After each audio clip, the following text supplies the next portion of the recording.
Hello and welcome back to the this time sixth episode of my Getting Started with C course. And in this one, we're going to be taking a bit of a look at custom data structures and why we might need them. So I've just gone ahead and created this sample project here. Okay, so I've just got a C file. It's called struct.c, and I'll walk you through briefly what it does. So first of all, we set up some variables for a person named James, who is 16 and 173 centimeters tall. Okay. And these are just using our normal variable declarations that you should all be comfortable with by now, okay? And then what we're using is a custom function here. So if you didn't watch my last episode on functions, you should go check that out. But we're using a custom function. It's a void function, so it doesn't return anything, called printPerson. And we just use that to print James's information to the screen. So that is, if we compile it and then we run it, you should see that we get James is 16 years old and 173 centimeters tall. Don't mind that, it's just float formatting. We can fix that later if we want to. But the main part is it's getting his age and his height perfectly fine. Okay, so this is great. But there are two problems with using this approach. For one person, it is pretty easy to handle 3 variables and pass them around manually. But what if we want to keep track of 2 different people? Well, we can use the simple approach of just copying all of these variables and then giving them all, say, making it name 2, age 2, height 2. Okay, and then we can define a second person by changing these variables to whatever we want. Say Emily is 23 and 165 centimeters tall. Okay, and this is perfectly fine. But now we're starting to get a bit messy. Of course, we can do the same thing. We can copy our print person here and we can print name 2, age 2, height 2. And now we have 2 people represented in our code. And this, in fact, will still compile and will still run. You can see here, it gets both of them fine, but it's starting to get a little bit messy. And generally, when you see things like this, like in the last episode when we saw repeated code, it meant we needed a function. Okay, so repeated code calls for a function.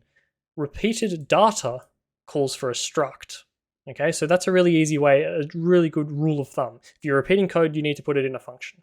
If you're repeating data, we need to use something called a struct. Okay, so how does that work? Well, it's fairly simple and it does just involve using a new keyword. So above our main loop, we're going to use the keyword called struct. Okay, and then what we need to do is give our structure, now struct is just short for structure, okay, which as in data structure, we need to give it a name, okay? So we've got to try and think about what are we trying to represent here? Well, the problem we're having is that there's a lot of variables for people and it's getting hard to manage. So we're trying to create a data structure that could represent an individual person. So let's call our structure person. Okay. Then what we need to do is use our curly braces as usual. But what goes inside these curly braces? Well, we need to say to the compiler, what kind of information should the person data structure contain? In this case, we already really know what we want. We want to keep track of these 3 things. So our person data struct should contain a string, a char star. Again, if you're not sure why this is a char star, check out my episode on arrays. I sort of briefly touch on what this means, but just a string, okay, which is going to be the person's name. And we also need a integer for their age and a float for their height. Okay, like so. Now note that this is actually a structured declaration. We don't initialize these to anything in here, okay? We're just saying, hey compiler, we want to create a structure called person, and we want to have it contain this kinds of information. All right, so how does this simplify our code? Well, let's just delete our second example here for the moment, and let's just focus on our first thing. How do we turn this into this? How do we use this structure to represent this information? Well, what we have to do is declare a new variable, and the variable is a structure type, and specifically it's the person struct.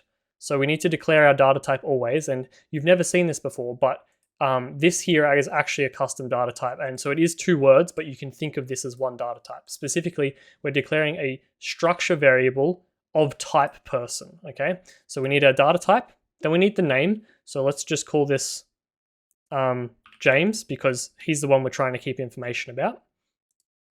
Okay, and cool. So we've declared a variable. This looks complicated, but it's basically just like saying, int number.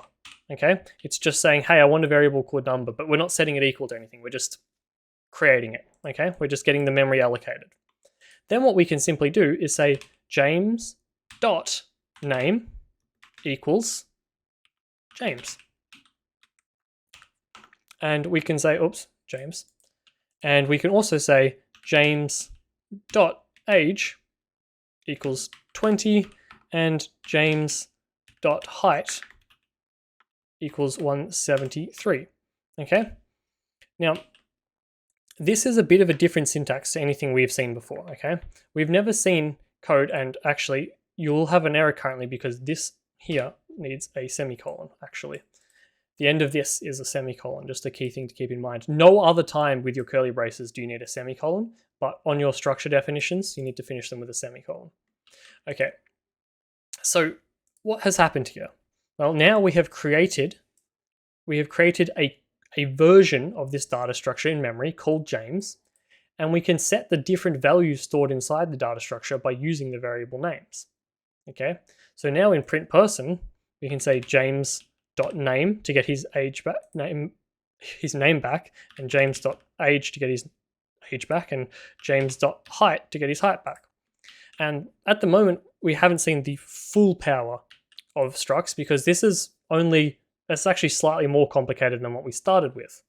So how does this get simpler?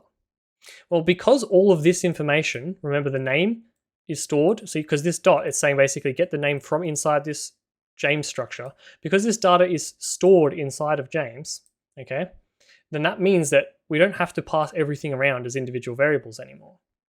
Because this is now a new data type, and it's one object. So if we come down to our print person thing, let's delete what it takes. Instead of taking a name and an age and a height separately, instead what we're going to do is we're going to take in a struct person. Okay, and let's call this let's just say oh no, we'll just call them X. Okay, and inside here now we can do x.name, and I'll explain this in a second, x.age, x.height. Okay, so what we've now modified is our print person no longer takes 3 individual variables. Instead, it takes a variable, which we're just calling x for the moment, which is of type struct person. Okay, so that means that this x value will contain all of the different fields, name, age, height, because it is a person struct. So instead of having those separately down here, now we can just access the ones we need. So x.name, x.age, x.height from the person struct that is passed in. Of course, that means we need to modify our function prototype. It needs to be struct person as well, okay? Because that's what it takes. It takes a data type struct person. And we also need to come down here, and instead of passing all these things separately, we can just say James. Okay? So now we've started to simplify our code a little bit. We've created a structure, a person structure called James, and we've initialized some variables. And then we've passed that person structure into a function, which then gets all the relevant information it needs out of it. Okay? And we can go a step further. This order really matters. Because we've said name, age, height, we can actually simplify our declaration. Now, if we're just using the dot access modifiers, which is what these are called, okay, so we can use these in any order. But we can do this all on one line. We can set James equal to, then use these curly braces, and instead we can just say James 2173. Okay, and actually make sure you end your string correctly. It should look like this. And this does the same thing. So we can delete this. Now, it's important to note that when you're using this syntax, it goes in order that we've declared the variables. So we've said specifically in person, a name comes first, then an age, then a height. It's very specific that that's the order we go in. So first we need to give it a name, then an age, then a height. Now, if we save this, and I'll just quickly check everything's fine. Yep, if we save that and we run it, so clear and GCC struct.c or whatever you've called your file, out main.exe. Okay, and oh, we've got a warning. So why do we have a warning here? What's going on? Well, let's start from the top and work our way down. It says struct person is declared inside a parameter list, will not be visible outside this function or declaration. Okay, interesting. What does it mean? And then we see in function main, error of type formal parameter 1, James, is incomplete. Conflicting types for print person and void struct person have been found. So what's going on here? Well, basically, the problem comes down to almost entirely this struct person keyword. You see, whilst it's fine to declare a struct called person like this, the problem we have is that when we try and compile our code, again, the C compiler comes down, and then it gets confused as to what's happening in here. Because it expects to see a single data type and then a variable name. But here, it doesn't know what's going on. It can't work out if we're declaring a generic struct called person and then we have an X lying around that we don't want, or if we're creating a struct of type person called X, and it can't decipher that. So how do we fix that? Well, we need to make one small change. We're going to use something called a type definition. So typing typedef struct person, okay, and then we need to give our typedef a name, person. Okay, so what is happening? Now this is a real mess. Okay, let's break it down. First of all, we have this struct declaration. Okay, that creates a local object. It's pretty straightforward. It just creates an instance. It creates a template basically for our people. We've then wrapped it in a typedef, which is this typedef keyword and this person keyword. And what that means is it says basically define this data that's grouped together in a struct as a single data type called person. Okay, so it's like creating a custom data type. And that means that now, instead of taking a reference to a struct person X, which the compiler gets confused about, we can just say a person, because that's what we have called our custom data type. So remember, we're basically saying, typedef is basically saying define all this highlighted stuff, which is a struct, as this name. Okay, so that's a little trick that we don't know. And of course, we need to come up here and make sure to change this to taking a person as well. Okay, so if we come back and we compile this code now, well, we get another error, and that's a really stupid one for me. It says unknown type name person. Well, that goes back to what we said in the last episode, which is basically the compiler reads from top to bottom, and person has not yet been type defined yet. So we need to just switch the order of these around. I know it's really irritating, but like it's just kind of how it rolls. Like so, okay. And now at long last, it'll work. And then we'll do a quick recap of what's going on. So gcc struct.c main.exe, and now it compiles. And of course, running our code again, James is 20 years old and 173 centimeters tall. So it's all working and it's nicely grouped together. It's worth noting that because we've defined a custom data type now, we can just make this person. And this is also valid code. And this now simplifies our problem if we want to create another person. We can create a person called Emily, and her name is going to be obviously Emily, if I can type correctly. And she can be 21, and she can be 165 centimeters tall, and done. And now we can just switch out printing James for printing Emily, and it will print a formatted version. So basically, these structures just allow a custom way to pass information around in a group.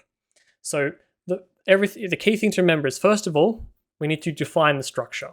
So we first of all define what the structure template is supposed to look like, what data it's going to contain. And then we wrap it in a type definition where we basically give it a label or give it a name so that we can then use it later on in our code. That way we can create instance of this custom data type that we've typedefed and set it equal to some information. And then what we can do is we can pass those objects around like they're their own custom data types. And then when we need to, we can access the values stored within that data type by using these name fields. It's a lot to take in, but it's so useful. And yeah, we can just use them however. And no, it's worth noting that you can still modify these outside of this scope. So we might define it, say, as this, but we can still do James.age, and we can set it equal to 21, say, if we want to update his age by 1 year. Okay, and if you type James correctly, it'll work, okay? And that's fine too. So you can always access these variables inside the structure just by using the dot modifier. But yeah, it's our first sort of high level concept, but it's basically a way we can pass all of our related code around and have everything still work out just fine.